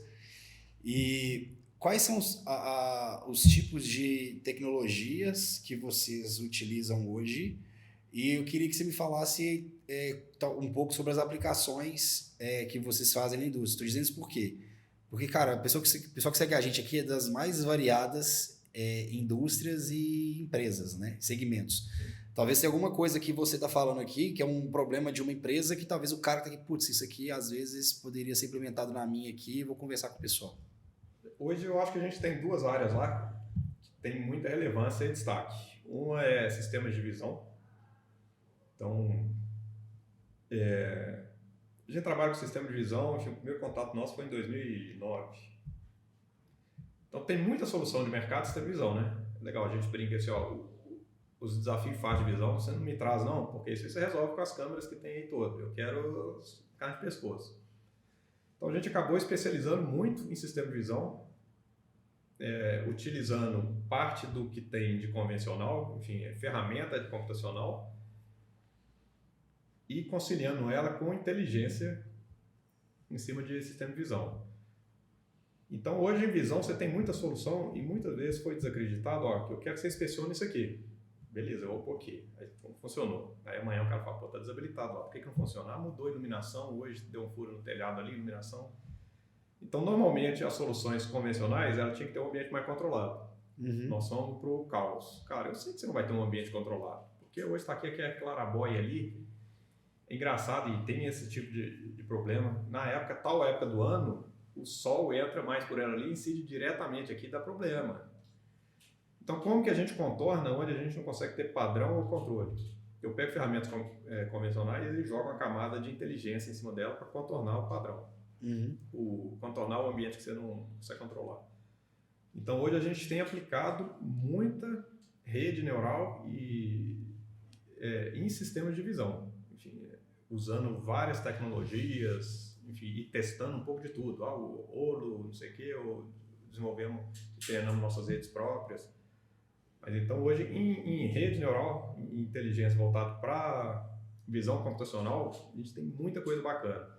Então onde os caras, a gente nada de braçada, onde o cara chega e fala, pô, o sistema de visão não funciona, está tudo desabilitado. Opa, tem uma oportunidade para a gente aqui, deixa eu ver porque está desabilitado, deixa eu propor solução para aquilo. Então a gente veio fazendo muita aplicação de visão, onde já tinha câmeras e estava desabilitada. Colocando inteligência para contornar o que o processo não pode garantir, que é padronizado. E outra área que a gente tem destacado muito, que é muito nova, é nessa parte de usar IA para processo, né? Então, cara, eu não sei se você acompanha, enfim, eu acompanho muito o Constantino, né? A TAM, Accenture, e ele vem falando, isso não é de hoje, né? Isso é de início de 2000, as malhas de controle, mais de 70% delas não estão bem parametrizadas. Então, você já tem uma perda muito grande ali. Então, se isso já serve para P&D convencional hoje, que o cara tem uma estatística, isso ele falava há mais tempo, eu não sei como que está hoje, mas com certeza não é muito longe da eficiência, completamente ineficiente. Os processos hoje eles são muito ineficientes ainda, tem muita oportunidade para melhoria. Então, com a quantidade de dados que a gente tem hoje, e hoje está tudo convergindo, né? Então, antes você tinha os dados, cada um no seu mundinho, hoje você já está conseguindo trazer esses dados para um ambiente comum. Nós estamos fazendo a famosa camada de inteligência, enfim, pegando um monte de variável do processo e deixa elas se entenderem lá para ver o que faz sentido para a gente trabalhar na otimização do processo. Então, enfim, é visão computacional e otimização do processo, usando a tal da inteligência artificial que está tão na moda. Então, isso é legal, cara. Nós estamos participando de um processo. Tem dois cases muito legais que a gente usou IA, um na Suzano e um na Gerdau. O da Gerdau é legal porque é lá no sistema de escoramento, na serraria, e esse processo está sendo acompanhado por toda a camada da diretoria da empresa lá. Enfim, o foco está muito grande. Porque é uma coisa crítica, ambiental, então você tem todo esse problema, enfim, começa particulado a subir lá, eles desliga o forno e para a cearia, por causa de particulado e os vizinhos estão de olho, né? Fumaça lá, vai lá, desliga. Então eles chamaram a gente para fazer um desafio lá, para otimizar o sistema de desesperamento. Beleza, pô, legal. Qual que é o objetivo? É parar de desligar a cearia. Por quê? Muito particulado. Pô, isso tem uma forma fácil de você resolver isso, que é o que eles faziam. Aumenta a velocidade do exaustor. Então eles trabalham para cima, aí legal. Aí o pessoal do processo fala, pô, e a eficiência energética, que também tá todo mundo de olho nela. Um quer, eu não quero emitir particulado, aumenta a velocidade. O outro, pô, mas esse aí é o tamanho do inversor aqui, do tamanho dessa sala aqui, cadê a eficiência energética? Então esse processo lá, ele veio pra gente, e é legal que a gente estava na decisão deles lá. A TCS era uma das empresas, então foi a gente, Prime Metals e outras empresas, enfim, que tem um nome anos-luz aí acima do nosso, e eles apostaram na gente. Obviamente tem um custo, tem a questão do valor do projeto, mas tem o histórico, né? Eu falei, pô, eu vou apostar nela, pelo que a gente já entregou, tinha confiança. Então, cara, esse projeto é fantástico, porque a gente está pegando várias informações, desde o processo, enfim, o estágio da panela lá, a temperatura, os gases, relação de gases e tudo mais. Pegando os dados do esperamento, velocidade, temperatura, abertura dos dampers, etc. E lá na ponta, o que tipo de sucata que está sendo jogada aqui? Então, pô, qual que é a composição dessa sucata, o que veio lá do shredder, né, o moedor de sucata. E joga isso tudo no sistema, e a nossa brincadeira lá é falar o que acontece aqui que dá combinação, que hora dá mais particulado, hora dá menos, para a gente fazer a combinação ideal de trabalhar com o mínimo de esforço do sistema de desdobramento para atuar na eficiência energética sem deixar emissão de particulado parar. Então ali é legal que eu trabalho a eficiência das duas pontas. Inicialmente a demanda era, eu não quero parar minha planta, então assim, reduz a parada da cearia. Mas a pegada da outra turma lá era, e a eficiência energética aqui, que é o nosso maior ganho, talvez. Então, como que a gente está resolvendo isso? É aplicando inteligência de dados lá. Então, enfim, a solução bem desafiadora e os resultados que está tendo lá é fantástico. Todo mundo crescendo o olho nessa solução. Então, é a aplicação realmente de IA voltada para a indústria. Porque tem a turma lá que conhece muito dessa parte toda de dados e a gente conhece de processo. Da Suzano é a mesma coisa. A gente fez uma solução lá, conciliando visão e IA. Para o processo deles lá é papel e celulose, né? Então fizemos uma tecnologia lá que a gente deu um retorno enorme para os caras lá, virou um baita case. Enfim, a Suzano está levando a gente para longe. Então eu diria que hoje é inteligência artificial aplicada e visão computacional. Então a gente trata muito, enfim, nós temos a nossa solução lá que é o MMI, né? Que hoje é um dos carros-chefes nossos lá para coletar informação, para trabalhar eficiência da OEE, parada, produção, etc. Mas então isso aí é legal, é muito necessário, é onde você fala que você está começando a pegar os dados. E a cereja do bolo é, beleza, agora que eu tenho os dados e tudo mais, como é que eu otimizo isso? Como é que eu jogo a inteligência nesses dados? Eu acho que é o que todo mundo sempre falou, né? Está buscando, mas a gente não estava preparado para isso. Todo mundo queria analytics, mas não tinha os dados, né? E é muito engraçado. Pô, quero que você ponha aqui uma rede funcionando aqui. Beleza, não tem dado nenhum. Então vou te dar um monte de dado. Beleza, não tem histórico nenhum. Enfim, a inteligência precisa aprender o que precisa de dados, relação. Então o pessoal, às vezes, ele está indo muito lá no que está na moda e não pensa em como é que aplica aquilo. Então hoje, enfim, nós estamos com soluções muito bacanas nessas duas vertentes, que é onde eu falo que a gente está realmente destacando. Mas tem umas soluções também do dia a dia nosso lá, né, que é essa do MMI, efetivamente, para monitorar a eficiência da máquina e atuar, enfim, que seja de uma forma só de melhorando a gestão e processo ali na ponta. E o Trace, que é rastreamento de produção. Montadora, enfim, você trabalhou dentro comentou da Fiat aqui, enfim, autopeça, montadora e tudo, todo mundo fala de rastreabilidade, é tão importante quanto fabricar carro, né? Então a gente tem solução de rastreamento de produção, nasceu na Valorec, rastreando lá a questão dos tubos, né? Então hoje a gente tem solução muito forte para rastreamento de produção. E acaba que uma vai puxando a outra, né? Tem rastreamento da produção, puxa monitoramento da máquina, né? Da memória, eficiência e tudo mais. E no final das contas eu tenho um monte de dados do rastreamento do monitoramento de máquina e a gente vem depois para a camada de inteligência. Entendi. Então, assim, a gente falou um pouco hoje sobre a parte de siderurgia, né, e mineração, mas também tem a parte automobilística também, tem a Fiat, né, que você trabalha com eles. A gente é muito forte na automotiva no geral, né, e muito seguia no mercado, né. Você vê que a siderurgia um tempo atrás, alguns anos atrás, né, ela deu um crash, né. Você viu os Minas, todo mundo foram desligado, né, os Minas sem saber se desligava o último forno ou não. Então, nessa época, dessa grande crise, a gente migrou. A gente era muito forte na siderurgia, lá atrás nasceu, né? Tech Steel era voltado para a tecnologia do aço, né? Mas com essa crise, naturalmente, nós fomos migrando muito para a automotiva. Então, criamos um know-how muito grande na automotiva, no geral, né? Fiat, GM, Volkswagen, tem um projeto. Fizemos muito projeto também com a Ford, tem um projeto dentro delas e da cadeia, né? Motivo. E aí depois começou a ressurgir mineração e siderurgia, e aí a gente voltou para ela. Então, assim, hoje a gente é muito forte em siderurgia, automotiva, mineração. Legal. Mas mexendo com outras também, enfim, tem alimentícia, alguma coisa, tem outras. É menor, o mercado é bem. Hoje a gente tem uma atuação bem diversificada.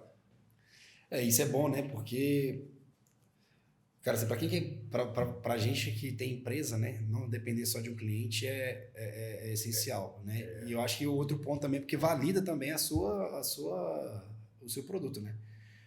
É legal, cara, e você vai vendo, você sair, por exemplo, do Nemai que começou dentro da manufatura, então muito aquela questão de linha de produção, e depois eu vejo como que eu pego isso e aplico na mineração, que é processo.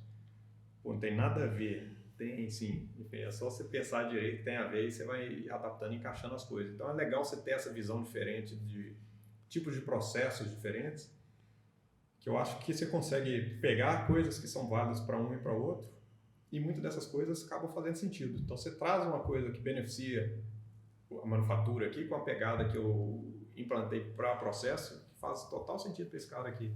Então você vai pegando coisas, vai abrir um pouco a cabeça, né? É bom você pegar ideias de pontos diferentes. Obviamente você tem que adaptar para aplicar, mas você consegue trazer boas ideias de áreas diferentes que agregam valor tudo que você fazia, né? A gente sempre... Acho que, na verdade, eu comentei com alguém isso ontem, não sei se foi lá no rádio mesmo, lá, que... na verdade, foi naquela reunião que a gente teve lá ontem, com aquela empresa que... Eu falei assim, cara, na verdade, assim, hoje a gente também tem é bem pulverizado, assim, os clientes que a gente tem. Só que isso é bom porque a gente consegue ver práticas de um e de outro para poder fazer a transferência, né? Sim. Porque, cara, assim, eu acho que cada segmento tem as suas crenças ali, positivas e negativas, né? Então, às vezes, o cara não melhora o processo aqui e fala assim, cara, na indústria alimentícia é assim, não tem como fazer diferente. Ou então, o cara da alimentícia já tem cara, aqui a gente faz dessa forma e você pode levar para uma outra e já tem um pensamento contrário, que acha que não vai funcionar. E acho que a empresa acaba ganhando muito, né? Assim, quando a gente... A empresa que nos contrata, ela ganha de maneira direta até. Quando ela contrata uma empresa que, na verdade, não é de um único segmento. Sim, com certeza. Pode-se ter uma ideia, assim, que, por exemplo, né? O interessante é que vocês são especialistas, por exemplo, no campo de visão, no campo da inteligência artificial para isso e tal, mas que, cara, aplicado a vários segmentos. Então, isso que é interessante. Não uma empresa que é focada, especialista em siderurgia somente, né? É um exemplo, assim, só para poder comparar. Eu lembro que, quando eu trabalhava lá na Magnesita, a gente, lá tem um forno rotativo, né? E eu lembro que tinha um cara que fazia o alinhamento do forno. O alinhamento do forno rotativo. Cara, é um negócio muito louco, porque parece que tem duas pessoas, pelo menos na época, né? Devia ter 2 pessoas no Brasil que faziam esse serviço, e você tinha que mandar mensagem pro cara com 6 meses de antecedência, no mínimo, para você achar... Um favor para você, né? Exatamente, para achar uma agenda ali. Mas é um cara que é especialista muito naquele forno. É claro que o cara vai fazer muito bem feito aquele serviço dele ali, que é crítico, né, e tal, tem que fazer. Só que o cara, ele não tem, às vezes, uma visão de outros processos. É muito aquele processo ali e pronto. pronto, né? E que se for olhar não tem nada de tecnológico, né? É bem artesanal, vamos dizer assim, manual. Agora, para um campo de tecnologia como o seu, cara, os clientes têm muito mais a ganhar, né? Quando pega alguém... Eu acho que isso é muito legal, enfim, nós que somos da integração, e aí eu coloco você nesse mesmo balaio aí, você falou, você está aplicando lá a sua solução em diversos tipos de clientes. Então, você tem essa visão, né? Aquilo que eu vi lá pode funcionar aqui. Então, desde que o cliente esteja aberto para ouvir, né? Não tem a crença, né? Uhum. Mas é legal, tem um exemplo nosso, muito tempo atrás, lá na Magnesita, eu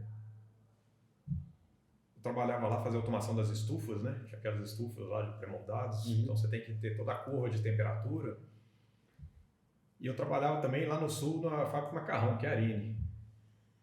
Aí a estufa lá, você quer o quê? Você está controlando, no final das contas, a curva de secagem dele, não a curva de temperatura dele. Sim. E lá na Chiarini, a gente trabalhava com o processo de lá, fazia a mesma coisa, eu tenho que secar a massa para ela não quebrar toda, né? E a gente controlava lá a umidade. Então eu tinha o meu controle lá e um dos pontos de controle lá era a malha em cima do controle da umidade, tinha sensor de umidade. E lá na Magnesita as estufas era tudo baseado em temperatura. Aí a gente chegou lá na época, eu esqueci o nome do cara, que era o responsável lá da fábrica de válvulas, lá era um japonês. Aí ele foi falando lá, me contando, né? Que eu estava lá no meio sempre perguntando ao pessoal, falava, mas aqui não sei o que, para controlar a umidade, porque o que está aqui dentro ele tem que ter uma secada. Eu falei, pô, legal, cara, mas eu fazia isso na fábrica de macarrão. Eu controlava, e tinha o controle da temperatura também, mas punha a malha de umidade agindo junto. Funciona aqui também, né? Enfim, eu consegui adaptar aqui o sensor de umidade e tudo. Então pegou a estufa, que estava sempre trabalhando com aquela coisa. Eu quero controlar a umidade, mas como que eu controlo a umidade? Através da temperatura. Uhum. E lá na Chiarini a gente controlava a temperatura, a malha principal era de umidade. De umidade. Eu falei, pô, legal, vamos trazer aquela. Então a gente trouxe uma solução da fábrica de macarrão para uma fábrica de refratário, né?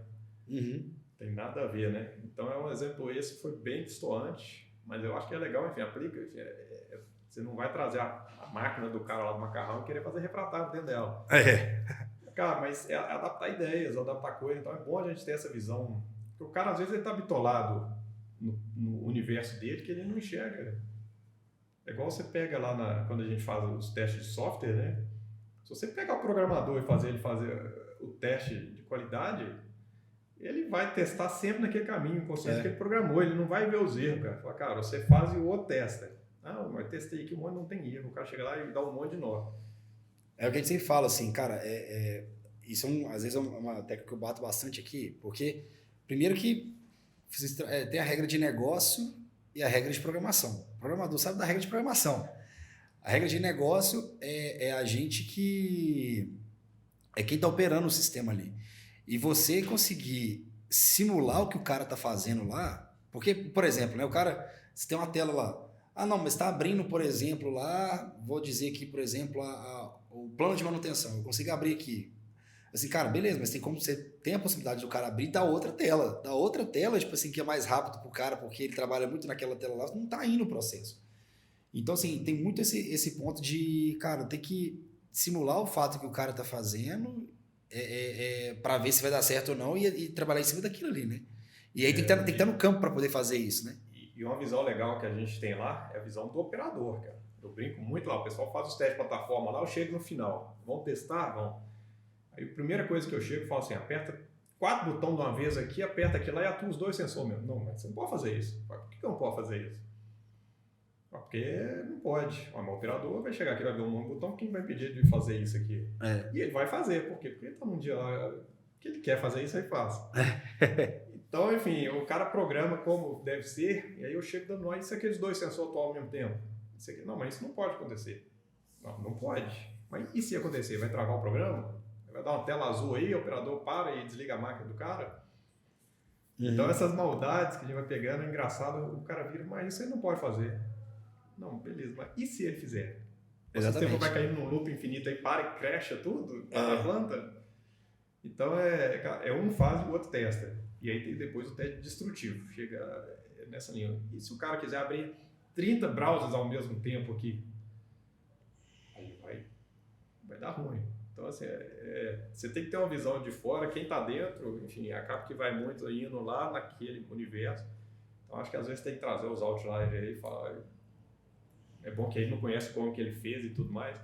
E aí? Eu estou fazendo aqui muito pelos testes, né, de qualidade de software, mas tem o outro lado de usabilidade, de coisa, pô, chega aqui, mas eu não sou especialista igual você aqui, eu vou ser usuário desse sistema. Então não pensa só com a sua cabeça, não, que para você isso é óbvio, para mim não. Então, como é que a gente faz aqui? Se esse botão fosse maior e tudo mais, o outro sistema tinha as coisas que facilitavam muito para mim. Então, às vezes, é ser bom ter essa visão de fora. Exato. Igual no seu caso, o cara está muito acostumado a usar o SAP. Tem 200 botões, uma tela que parece um DOS e não sei o quê. Pô, explicaram para ele a vida inteira que o SAP é a melhor coisa do mundo. Como é que o cara vai chegar e falar, pô, é ruim o SAP? Se ele falar para o chefe dele que o SAP é ruim, o chefe dele investiu milhões lá, ele é mandado embora. É alemão, veio da Alemanha. Então, pô, beleza, você está com o SAP aqui tanto. Olha que legal isso aqui. Isso aqui é diferente, não é o SAP, mas ele faz a mesma função, ele é diferente, mais intuitivo, é mais prático, mais fácil. Pô, legal, vamos testar.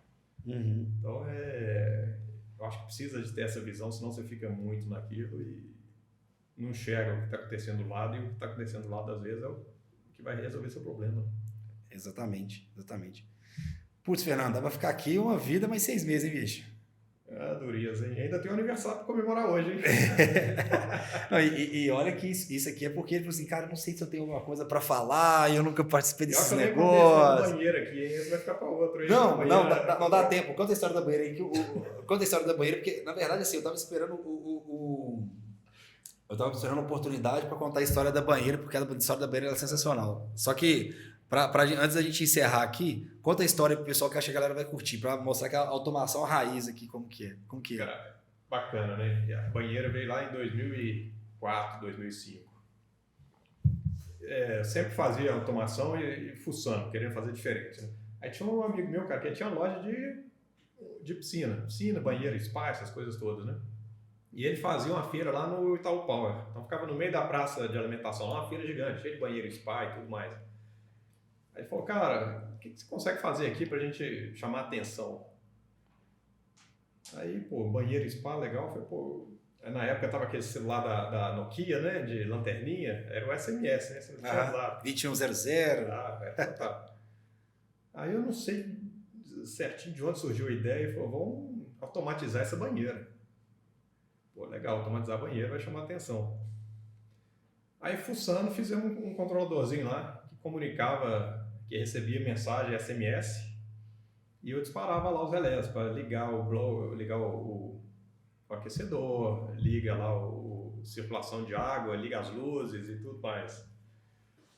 Então, a ideia era fazer um robô para chamar atenção na feira. Aí desenvolveu uma solução que por celular, até sacanagem falar de celular, senão os caras vão imaginar o iPhone hoje. Né? Era o celular da lanterninha, onde eu mandava uma mensagem, falou, temperatura 37 graus, 7 horas da noite. Aí a banheira já se programava, então ela demorava 1h30, dependia da temperatura ambiente que ela estava. Então ela via, se eu estou a 24 e eu tenho que chegar a 37, eu preciso me ligar 1h30 antes, então ela já ligava sozinha, ia aquecendo, e aí ela mandava mensagem de volta. Estou a 24 graus e liguei. SMS. Aí você mandava, eu sei, indo para casa do trabalho, pô, banheiro, qual a sua temperatura? Eu mandava SMS de volta. Estou a 32 graus, daqui a tantos minutos está pronta para o banho. Então você trocava mensagem de SMS com a banheira e aí ela ia fazendo todo o aquecimento, ligava tudo sozinho. Cara, isso foi fantástico, assim, em termos de bitolado aqui, né? Enfim, de tecnologia, pô, que legal, você controlar uma banheira, hidromassagem, levou para a feira, fez um sucesso danado.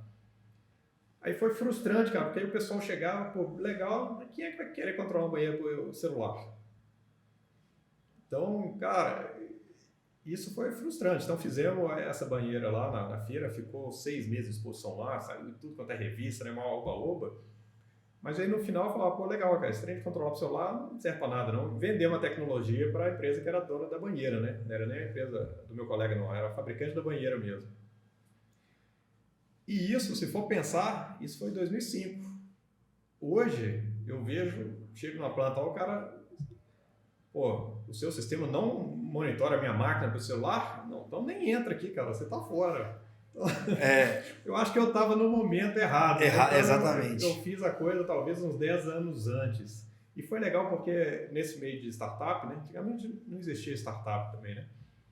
E um amigo meu, na verdade amigo dos meus irmãos, ele estava montando uma empresa que chamava Confrapar, que ela investe em startups hoje, né? Que é uma das maiores. E ele estava começando a empresa naquela época. Então, em 2005, o cara veio me procurar. Pô, legal, cara, eu tenho uma empresa aqui que eu estou abrindo, que é Confrapar, investe nesse tipo de coisa. Eu queria entender essa solução aí para ver se faz sentido a gente investir em vocês. Né? Aí eu não tenho nem noção do que era startup, o que era investimento. Eu falei, cara, mas o que eu vou fazer com dinheiro? Assim, eu preciso de um celular só e uma mesa. Enfim, você vai me dar dinheiro, o que eu vou fazer? Eu vou comprar um monte de computador para mim? Eu preciso de cliente, de negócio, de alguém me ajudar aqui na administração. Aí o cara falou, não, cara, nosso modelo aqui, a gente não entra com esse suporte, enfim, comercial e tudo mais, abrindo mercado. Eu entro com dinheiro e vou ser sócio seu. Eu falei, pô, cara, eu acho que eu não preciso disso, não. Errei no time da banheira pro celular, errei no time de não saber o que era startup, né? Mas, cara, assim, faz parte, assim, tudo é aprendizado, né? Tudo é aprendizado. Ainda mais assim, como você falou, né? Assim, a sua família veio mais. Você veio de uma família de médicos, né? Então acaba que, por mais que, pelo que você já me falou, tinham outros negócios lá, mas é diferente da questão industrial, por exemplo, de como as coisas fazem. No mesmo caso meu. Então, cara, é o tipo de coisa que a gente vai aprendendo com o tempo mesmo, assim, também. Dessa questão da oportunidade, que pode ser o que não pode ser, se está no tempo, se não está, se está na hora de. Vender ou não, a gente nunca sabe de fato, mas a gente consegue pelo menos começar a ter um feeling ali se é ou se não é, entendeu? Já pensou o Fernando e o Jonas junto? Nossa! O Jonas trabalha com a gente aqui, bicho, ele pra mim assim, eu falo assim, cara, vocês é tipo um professor Pardal assim, que gosta de pegar um desafio ali, cara, e de pegar eu duvido, o cara não quer falar, duvido que você fala. Top demais, Fernando, cara, muito obrigado. Putz, assim, a gente ficava até mais tempo aqui, mas eu sei que você tem um aniversário aí, e na verdade a gente durou até mais do que os nossos últimos aqui. Te falei que ia ser tranquilo. Né? Legal, cara. Pô, bacana demais. Enfim, tem muita história aí, né? A gente vai ver, estamos ficando velho aí, né? Muita coisa aí já aconteceu e tem muita história ainda, né? Assim, muitos desafios, muito crescimento, e foi tudo aprendizado, né? Enfim, bem bacana aí, muita coisa acontecendo. Só o primeiro, assim, a gente já está fazendo uma lista do pessoal para poder voltar depois. E aí a gente até falou assim, cara, a gente podia depois fazer um negócio diferente, assim, trazer aquele cara da segurança do trabalho com aquele cara da manutenção. Ou então o cara da... Começa naquele esquema de briga, depois os dois estão se ajudando aqui, achando solução em conjunto. Isso aí. Porque assim, porque acaba que tem as versões, tem as situações, mas trazer esse é até bom, você até não comentou aqui, né? Mas a gente trouxe para cá foi até um amigo meu da Petrobras que, cara, a gente falou, ele produz cerveja artesanal. E ele produz, e a gente trouxe uma outra pessoa também, não foi o Eric que veio aqui também? Se eu não me engano, que falou de cerveja, eu falei assim, cara, depois no próximo evento nós vamos trazer a galera da cerveja aqui, que aí a gente vai falar do processo da cerveja também. Eu fiz uma máquina de cerveja artesanal para um amigo meu, enfim, o cara comprou lá, gostou, automatizei ela. E a máquina do tamanho dessa mesa aqui, né, enfim, fazendo caseiro lá, foi bom, mas bom, pô, legal. Bom demais. Fernando, cara, obrigado. Valeu demais por ter vindo. Acho que foi sensacional. Putz, cara, muito bom, muito conhecimento, sucesso lá com a empresa, com os novos clientes, com as soluções, né? Que vocês prosperem bastante aí também, que consigam ajudar as empresas a resolver os problemas delas. Acho que é assim que a gente consegue resolver os nossos também.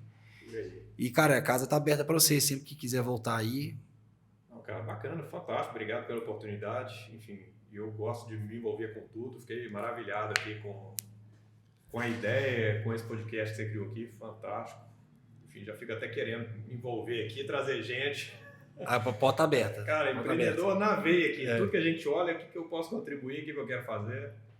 Mas parabéns pelo trabalho aí. Enfim, espero poder ajudar a divulgar isso aqui cada vez mais. Eu acho que é bem relevante levar um pouco da inovação de uma forma descontraída para essa turma aí de chão de fábrica. Então, acho Show de bola. bem válido, importante aí. Enfim, vida longa aí. Por último, mas não menos importante, cara, onde que o pessoal te acha? Onde te acha a TCS também? Às vezes o pessoal quer saber um pouco mais da empresa, às vezes identificou com alguma solução que você comentou aqui hoje. Cara, o LinkedIn, TCS Industrial, enfim, o pessoal, a nossa turma lá é bem ativa, então tem muita coisa nossa saindo no LinkedIn. No Instagram também tem, no site, mas eu acho que o LinkedIn é um caminho fácil aí de nos achar. E no site, né? tcsindustrial.com.br. Show de bola. Valeu.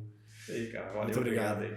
Valeu, pessoal. Nos vemos então semana que vem, terça-feira, com a nossa live semanal. E na próxima quinta-feira, um podcast com mais alguma outra pessoa que a gente ainda não sabe quem é, mas fica ligado nas redes sociais que já a gente vai divulgar também, beleza? Forte abraço e valeu, até mais. Valeu.